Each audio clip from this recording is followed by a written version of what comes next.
El 4 de septiembre de 2018, una limusina se detuvo frente a la casa del fisicoculturista de 29 años, Axel Steinberg. Había rentado el vehículo como sorpresa para su esposa Amy para celebrar su cumpleaños número 30. El vehículo los llevaría a él, a ella y a una docena de sus amigos a una cervecería fuera de la ciudad para pasar un día bebiendo y celebrando, y luego los regresaría a casa. Ese al menos era el plan. Pero de las 17 personas que se subieron al vehículo de lujo esa tarde, ni una sola volvería a casa jamás. La limusina comenzó su vida como una Ford Excursion vehículo utilitario deportivo o camioneta del año 2001. Fue comprada al fabricante por una empresa llamada 21st Century Coach Works, que se especializaba en modificar vehículos por encargo. Después de estar brevemente en su lote, la Excursion fue seleccionada por un cliente que deseaba que se modificara en una limusina stretch personalizada. Las modificaciones fueron extensas e implicaron desmantelar el vehículo, alargarlo y luego agregar todos los accesorios y acabados de lujo que uno podría esperar en una limusina, incluyendo asientos largos orientados hacia los lados, un pequeño bar de bebidas, iluminación ambiental y un sistema de sonido. El vehículo terminado tenía aproximadamente 9.5 metros o 30.9 pies de largo y podía transportar un máximo de 22 personas. Era tan grande que, después de la modificación, fue clasificado oficialmente como un autobús. Esta limusina permaneció en servicio durante muchos años, cambiando de manos a medida que era vendida de una empresa de alquiler de limusinas de lujo a otra. En 2016 fue adquirida por Prestige Limousine, con sede en el condado de Saratoga, Nueva York. Fue a esta empresa a la que Axel Steinberg recurrió en 2018 cuando necesitó transporte para su esposa y sus amigos con motivo de su cumpleaños número 30. Originalmente había reservado un autobús de fiesta para llevarlos desde su casa hasta una cervecería fuera de la ciudad, donde podrían pasar el día bebiendo y celebrando. Sin embargo, solo unos días antes de la excursión, recibió una llamada del operador del autobús de fiesta, quien le explicó que el autobús se había descompuesto y no estaría disponible. Buscando desesperadamente una solución de último minuto para transportar a 17 personas con estilo, se topó con Prestige Limousine y con gusto hizo una reservación. Probablemente pensó que la limusina sería una mejora respecto al autobús, pero cuando la Ford Excursion modificada llegó afuera de su casa, esta idea se desvaneció rápidamente. El vehículo, que había estado en uso durante casi 2 décadas, mostraba un desgaste evidente. Aunque brillaba por fuera, en cuanto entraron, los pasajeros descubrieron asientos parchados y pegajosos, pisos con agujeros oxidados y un motor que hacía un ruido ensordecedor que solo se volvía más fuerte a medida que el vehículo lleno se alejaba. Un pasajero comentó sobre la situación en un mensaje de texto a un amigo. La limusina suena como si fuera a explotar, escribieron. Es una carcacha, literalmente. El motor está dejando sordos a todos. A pesar de que el estado de su transporte era menos que ideal, los asistentes a la fiesta hicieron su mejor esfuerzo por divertirse. Después de todo, estaban rodeados de amigos y familia camino a una celebración única y especial. Una limusina destartalada era motivo de comentario, pero no de verdadera preocupación. Al volante de la limusina estaba Scott Lisenikia, de 53 años, un conductor experimentado que había trabajado para Prestige Limousine durante varios años. Sin embargo, no conocía la cervecería y terminó tomando una serie de giros equivocados. Pronto recurrió a usar un servicio de navegación en su teléfono, pero a pesar de esto terminó tomando una ruta indirecta hacia el destino planeado. En lugar de avanzar rápidamente por las autopistas principales, la limusina se arrastró hacia la cervecería por una serie de caminos rurales y montañosos en el valle de Shoarieh.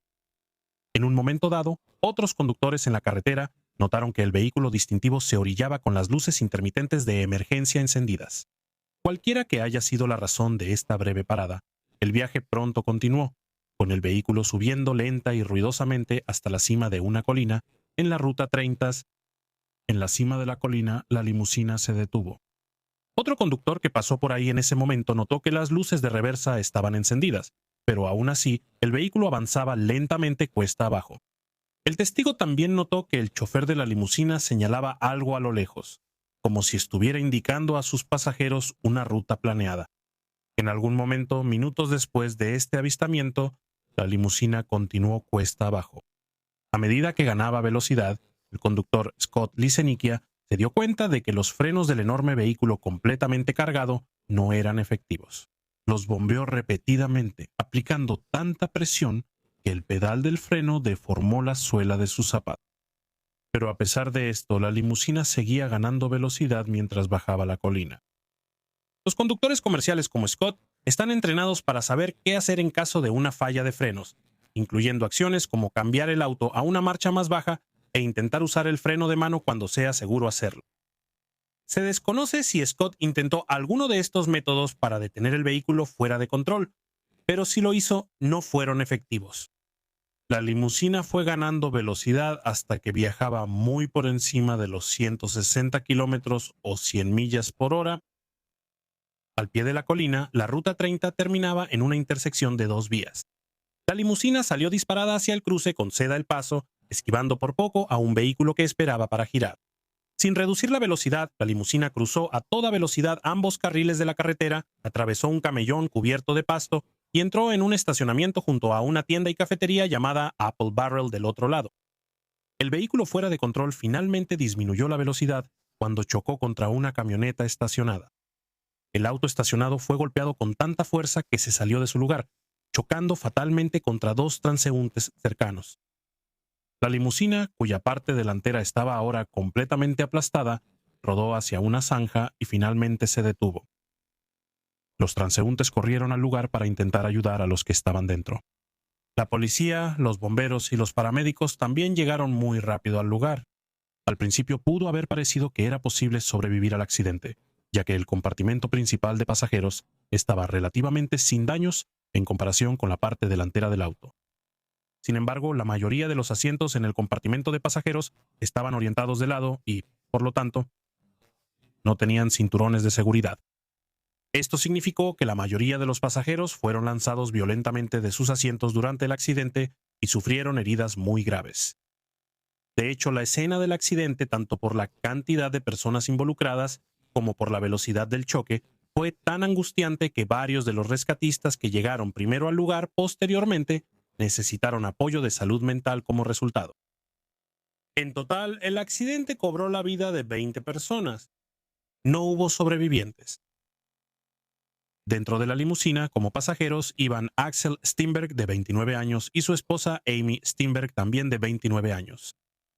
El hermano de Axel, Richard Steinberg, de 34 años, también iba a bordo, así como las tres hermanas de Amy, Allison King, de 31 años, Mary Dyson, de 33 años, y su esposo Robert Dyson, de 34 años, y Abigail Jackson, de 34 años, y su esposo Adam Jackson, también de 34 años. También iban a bordo Amanda House, de 26 años, y su novio Patrick Cushing, de 31 años, así como Erin McGowan, de 34 años, y su esposo Shane McGowan, de 30 años. Matthew Coons, de 27 años, Savannah Bassesi, de 24 años, Amanda Rivenberg, de 29 años, Rachel Kobosi, de 30 años, y Michael Yukai, de 33 años. También murieron dos transeúntes en el estacionamiento del Apple Barrel, Brian Howe, de 46 años, y su suegro James Schnur, de 70 años, así como el conductor de la limusina, Scott Lisenikia, de 53 años. Tras el accidente, la Junta Nacional de Seguridad en el Transporte inició una investigación sobre el choque, pero pronto entraron en conflicto con la Policía Estatal de Nueva York, cuya investigación tuvo prioridad ya que se creía que el accidente pudo haber sido causado por negligencia criminal.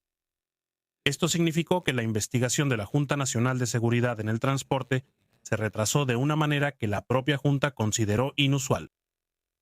Aunque la investigación de la Junta Nacional de Seguridad en el Transporte se retrasó, ambas investigaciones finalmente identificaron problemas similares. La limusina había recibido un mantenimiento muy deficiente. En el momento del accidente había problemas con los frenos, las direccionales, las puertas de salida y los limpiaparabrisas. Los problemas con los frenos en particular hacían que el vehículo no fuera apto para su uso. De hecho, un inspector había visitado las instalaciones de Prestige Limousine no mucho antes del accidente y colocó una calcomanía de fuera de servicio en el parabrisas del vehículo. Esta calcomanía fue encontrada arrugada en el piso de la limusina después del accidente. La empresa había seguido usando a sabiendas un vehículo que no era apto para circular ni estaba legalmente autorizado. De hecho, la Ford Excursion no había pasado varias inspecciones a lo largo de los años, al igual que otros vehículos de la flota de Prestige Limousine. Estos repetidos fallos nunca habían resultado en acciones adicionales, y los vehículos declarados fuera de servicio siempre habían vuelto a usarse después de reparaciones rápidas o parciales. Otros operadores de limusinas notaron que Prestige Limousine parecía gozar de una cantidad inusual de flexibilidad cuando se trataba de inspecciones. Algunos afirmaron que si su flota hubiera recibido señalamientos por tantos problemas graves como la flota de Prestige Limousine, su empresa habría sido multada o cerrada. Estaban desconcertados sobre por qué esto no le había sucedido a Prestige Limousine. El dueño de Prestige Limousine, Norman Hussain, fue arrestado y acusado de homicidio por negligencia. Después de largos procedimientos judiciales, fue sentenciado a entre 5 y 15 años de prisión, años en prisión, una sentencia que algunas de las familias de los fallecidos consideraron leve, dado lo mortal que había sido el accidente. Los periodistas señalaron que Norman Hussain era un informante del FBI, alguien que había sido pagado por el gobierno durante muchos años para ayudar en importantes operaciones antiterroristas, y que por lo tanto estaba extremadamente bien conectado. Especularon sobre si estas conexiones podrían haber influido en la manera en que se llevó a cabo la investigación, y, en un sentido más amplio, la facilidad con la que el dueño había podido volver a poner la limusina en circulación de manera rutinaria a pesar de múltiples problemas de seguridad. Además de las acciones legales tomadas contra Prestige Limousine y su dueño, se consideró la seguridad de las limusinas en general. Se aumentaron las sanciones por operar una limusina insegura en el estado de Nueva York y se emitieron directrices sobre la inspección y el seguro de las limusinas. Docenas de limusinas fueron inspeccionadas y confiscadas, y las regulaciones de la industria en general se endurecieron. Como escribió la periodista Helene Olin, después de la pérdida de 20 vidas en un solo accidente, esto no tenía que haber pasado.